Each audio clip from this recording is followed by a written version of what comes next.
Keputusan pemerintah Indonesia yang membatalkan visa 6 atlet Israel untuk berlaga di kejuaraan dunia senam 2025 memicu konsekuensi serius. Komite Olimpiade Internasional IOC mengeluarkan pernyataan keras meminta seluruh federasi olahraga internasional agar tidak menggelar pertandingan apapun di Indonesia. Lantas bagaimanakah sebaiknya pemerintah Indonesia menyikapi hal ini tanpa menyisakan konflik berkepanjangan di panggung olahraga global? Kita bahas bersama pengamat olahraga Profesor Joko Pekik Irianto. Selamat malam, Prof. Selamat malam, Mas Victor. Prof, ini sebelumnya kami sudah mengundang Komite Olimpiade Indonesia dan Kemenpora untuk membahas perkara ini bersama-sama ya, namun belum bisa bergabung begitu. Prof Joko, penolakan atlet asal Israel bertanding di Indonesia oleh pemerintah ternyata berbuntut panjang nih sepertinya. Bagaimana komentar Anda, Prof?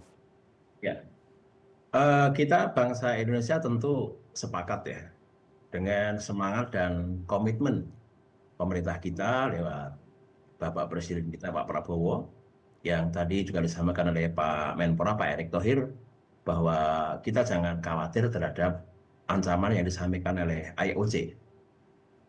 Kenapa demikian? Indonesia menolak kehadiran atlet Israel ini bukan tanpa alasan, tapi adalah alasannya perdamaian dunia di mana kita punya pembukaan Undang-Undang Dasar 45 yang mengamanahkan di situ adalah kemerdekaan adalah hak segala bangsa.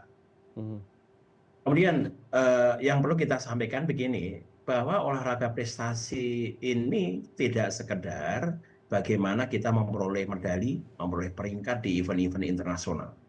Tapi olahraga sejarahnya tercatat sebagai alat perjuangan dan identitas bangsa kita. Kita tentu bisa menengok ke belakang, misalnya, kenapa ada PON pertama tahun 1948? Ini dikarenakan apa? Dikarenakan Indonesia gagal mengikuti Olimpiade di London tahun 1948. Oleh karena apa? Seperti ini persis, visa dan paspor atlet Indonesia tidak dikeluarkan atau tidak diakui oleh pemerintah Inggris waktu itu. Karena dianggap kita masih menjadi bagian dari Hindia Belanda ya. Nah, sehingga kita ditolak juga. Oleh karena kita ingin menunjukkan pada dunia bahwa Indonesia itu memang ada. Faktanya kan sejak 1945 Indonesia merdeka. Tapi masih ada negara yang tidak mengakuinya. Oleh sebab itu maka identitas bangsa kita tunjukkan dengan penyelenggaraan PON yang pertama. Oke. Kemudian Prof, yang kedua, ya.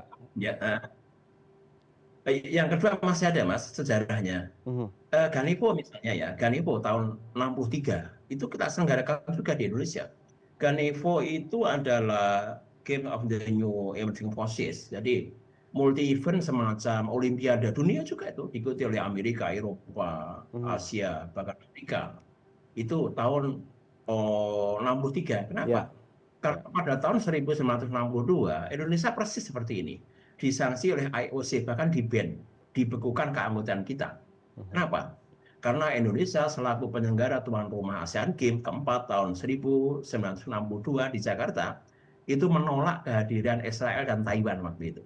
Sehingga Indonesia dibekukan keanggotaannya dan respon kita malah cukup keras waktu itu. Kita justru keluar dari IOC dan menyelenggarakan Ganipo dan itu berhasil. Inilah olahraga sebagai perjuangan dan identitas. Prof, ini pelarangan atlet negara X ke negara A begitu ya, apakah bisa terjadi sebaliknya? Saya jadi teringat waktu itu pernah membahas hal ini bersama dengan pengamat hubungan internasional begitu ya. Oke, pemerintah melalui Komite Olimpiade Indonesia telah memutuskan untuk tidak mengikut sertakan atlet Israel berlaga di Indonesia. Yang kita khawatirkan adalah jangan sampai atlet Indonesia dilarang bertanding di ajang internasional, terutama ketika gelaran ajang internasional tersebut digelar di Israel begitu. Apakah Anda melihat ada kemungkinan Israel juga akan membalas dengan harus serupa, melarang atlet Indonesia untuk bermain di negaranya? Menurut Anda adakah kemungkinan seperti itu, Prof? Saya kira ada kemungkinan, hanya masalahnya kita nggak usah takut, nggak usah khawatir. Kalau hanya Israel yang melarang kita masuk, saya kira no problem. Masih banyak negara di dunia yang maju olahraganya yang bisa kita gunakan sebagai counterpart bagaimana kita bisa memajukan para atlet-atlet kita di dunia olahraga prestasi gitu. Prof, Dewan Eksekutif IOC ini menyimpulkan penolakan visa terhadap 6 atlet Israel merupakan tindakan yang tidak sesuai dengan piagam Olimpiade atau Olympic Charter begitu ya. Dalam rilis resminya disebutkan oleh IOC merekomendasikan kepada semua federasi internasional untuk tidak menyelenggarakan ajang olahraga internasional apapun di Indonesia hingga pemerintah Indonesia memberikan jaminan kepada federasi internasional akan mengizinkan akses bagi semua peserta tanpa memandang kewarganegaraan. Apakah Anda melihat pemerintah Indonesia akan membuka kesempatan kepada atlet Israel untuk masuk ke Indonesia dan ikut bertanding dalam perkara ini? Saya kira untuk kondisi saat ini lebih tepat kalau kita tidak akan memperbaiki, artinya tetap menolak itu. Ya. Karena apa? Kita melihat memang IOC ini kan boleh dikatakan sikapnya ya normatif tapi diskriminatif. Mhm. Kenapa demikian? Normatif memang iya. IOC punya visi yakni gerakan Olimpisme ya, yakni mempromosikan nilai-nilai olahraga yang bebas dari berbagai nilai, berbebas dari masalah diskriminasi politik, ras, agama dan sebagainya. Iya, memang iya, itu kewajiban IOC gitu.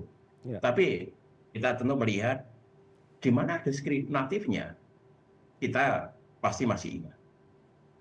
Tahun 2022 IOC melarang Rusia dan Belarus ya untuk mengikuti Olimpiade Paris tahun 2024 Mhm. karena invasi kepada Ukraina. Tapi nggak equal terhadap Israel. Israel nggak disanksi apapun. Mhm. Malah ini kan lebih lebih hebat lagi tuh ya Israel dengan genosida rakyat Palestina dan sebagainya. Inilah yang kita katakan bahwa IOC itu sikapnya normatif tapi diskriminatif. Ya, ya.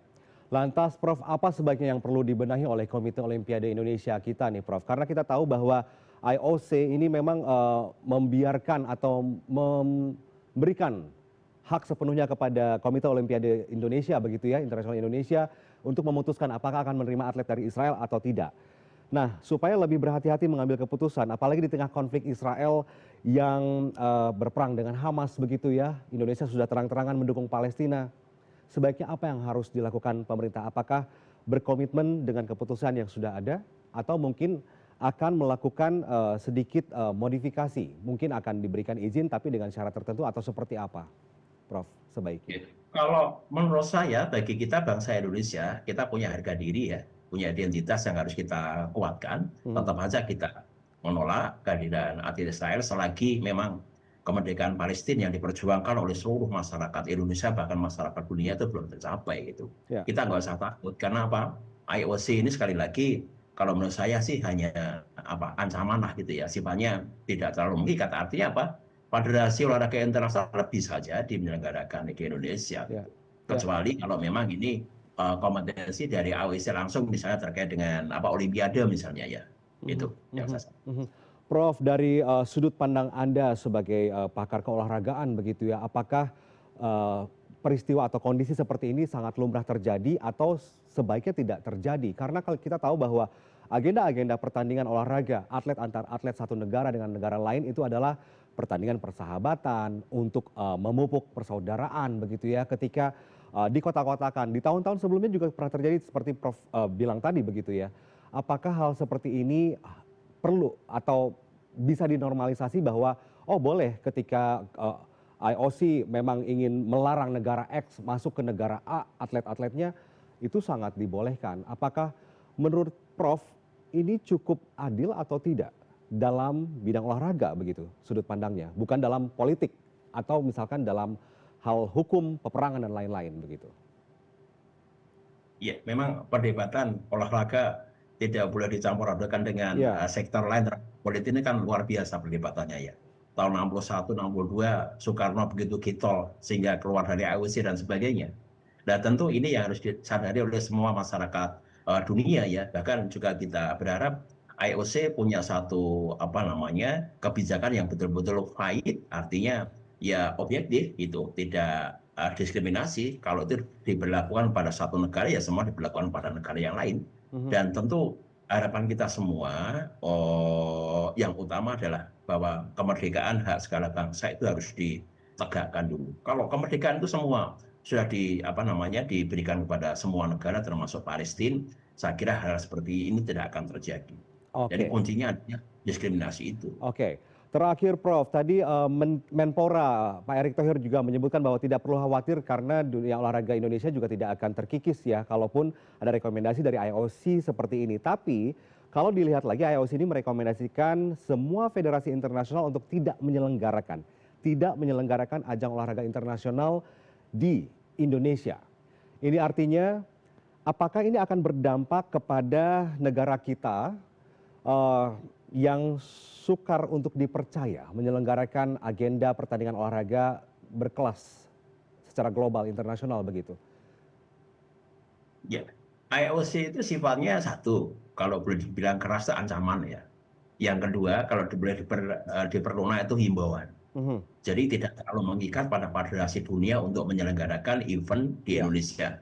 Apa yang harus kita lakukan, terutama dari NOC Indonesia, KOI ya, itu tentu harus mengadakan komunikasi yang intens dengan berbagai federasi dunia, tentu lewat PB dan PP mhm, cabang olahraga yang pusat gitu. Jadi komunikasi harus jalan terus, kemudian saya sepakat dengan apa yang disampaikan oleh Pak Menpora, Pak Erik, mhm. bahwa roadmap perjalanan menuju prestasi dunia tetap harus kita jalankan. Ya. Jangan lupa kita punya pedoman yang luar biasa bagus, yakni DPON, di mana kita punya target Indonesia Mas di tahun 2044, kita ingin menduduki peringkat 5 di Olimpiade. Itu harus Ya, kita ya, perjuangkan ya. dengan kondisi mulai sekarang. Semoga ini tidak panjang begitu konfliknya ya, karena kita tahu bahwa ini bertepatan sekali dengan konflik antara Israel dan Hamas, Palestina begitu ya, Prof ya. Prof, terima kasih banyak atas waktu Ya, Anda berbagi bersama kami. Terima kasih banyak. Semoga nanti Komite Olimpiade Indonesia juga bisa mencari jalan keluar untuk baik-baik saja berhubungan dengan atlet-atlet dari Israel maupun dari negara lain supaya tidak ada lagi diskriminasi begitu ya. Terima kasih, Prof. ya. Sehat selalu. Selamat malam, Prof. Malam, teman-teman.